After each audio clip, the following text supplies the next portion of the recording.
حضرت محمد صلی اللہ علیہ وسلم کے دل کو دھونے کا واقعہ اسلامی روایت میں سب سے حیرت انگیز اور گہرے معنوں والے واقعات میں سے ایک ہے۔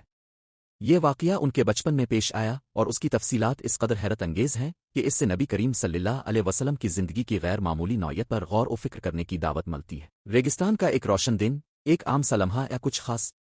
مکہ کے نوا میں ایک صاف اور روشن دن تھا۔ یہ حضور کے بچپن کا زمانہ تھا۔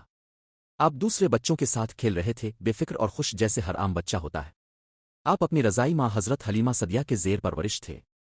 آپ اپنے نرم پرسکون اور باوقار مزاج کے لیے مشہور تھے۔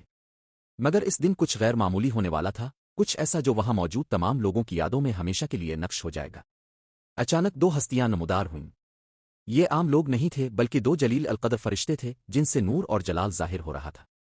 ان میں سے ایک حضرت جبرائیل علیہ السلام تھے جو تمام فرشتوں کے سردار تھے اور انہیں اللہ تعالیٰ نے ایک خاص مقصد کے تحت آسمان سے بھیجا تھا۔ بچے حیران کھڑے ہو کر دیکھتے رہے کہ یہ نورانی ہستیاں حضرت محمد صلی اللہ علیہ وسلم کی طرف بڑھ رہی تھیں۔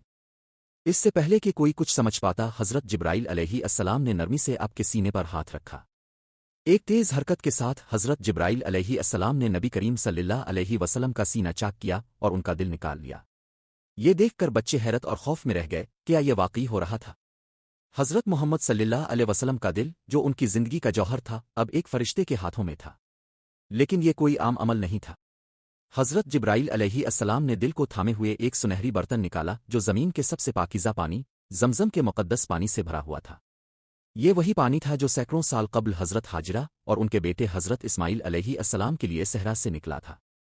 اب اسے آخری نبی کے دل کو پاک کرنے کے لیے استعمال کیا جا رہا تھا۔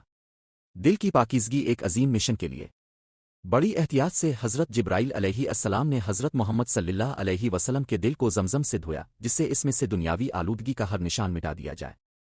کہا جاتا ہے کہ دل سے ایک چھوٹا سا سیاہ دھبا نکالا گیا جو انسانی کمزوریوں اور خواہشات کی علامت تھا۔ فرشتے انہیں ایک ایسی ذمہ داری کے لیے تیار کر رہے تھے جو انسانیت کو سچائی کی طرف رہنمائی کرنے والی تھی اور نبی کریم کو آخری نبی اور رحمت للعالمین بنانا تھی۔ جب دل مکمل طور پر پاک ہو گیا تو حضرت جبرائیل علیہ السلام نے اسے نبی کریم صلی اللہ علیہ وسلم کے سینے میں واپس رکھ دیا اور معجزانہ طور پر ان کے جسم پر کوئی نشان نہیں تھا۔ ایسا لگا جیسے کچھ ہوا ہی نہیں، لیکن ان کے اندر ایک عظیم تبدیلی رونما ہو چکی تھی۔ دوسرے بچے دوڑتے ہوئے حضرت حلیمہ کے پاس گئے اور دہشت زدہ ہو کر وہ سب بتایا جو انہوں نے دیکھا تھا۔ محمد مارے گئے، فرشتوں نے ان کا دل نکال لیا، انہوں نے چیختے ہوئے کہا۔ حضرت حلیمہ اور ان کے شوہر گھبرا گئے اور جلدی سے بچے کو دیکھنے کے لیے پہنچے۔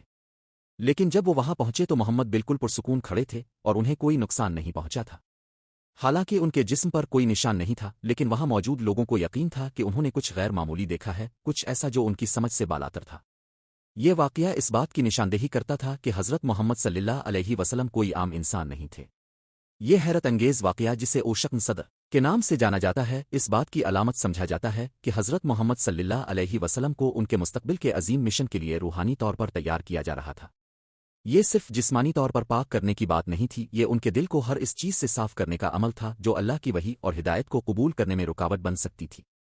اس واقعے کے کئی سال بعد حضرت محمد صلی اللہ علیہ وسلم ایک دیندار، ایماندار اور خاکسار زندگی گزارتے رہے، یہاں تک کہ وہ دن آیا جب انہیں اللہ کی پہلی وحی حضرت جبرائیل علیہ السلام کے ذریعے ملی، جو وہی فرشتہ تھے جنہوں نے ان کا دل پاک کیا تھا۔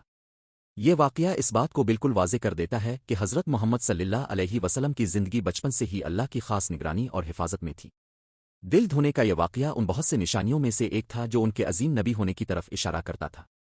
یہ واقعہ ہمیں یہ یاد دلاتا ہے کہ اللہ اپنے منتخب بندوں کو غیر معمولی طریقوں سے عظیم ذمہ داریوں کے لیے تیار کرتا ہے۔ یہ حضرت محمد صلی اللہ علیہ وآلہ وسلم کے دل کی پاکیزگی اور ان کی غیر معمولی صلاحیت کا مظہر ہے کہ وہ اللہ کا پیغام دنیا تک پہنچا سکیں۔ آخر میں یہ سادہ لیکن گہرے معنوں والا واقعہ اس بات کی طاقتور علامت ہے کہ اللہ اپنے منتخب بندوں کو کیسے عظیم مشن کے لیے تیار کرتا ہے جو وہ دنیا کے لیے پورا کرنے کے لیے چنے جاتے ہیں۔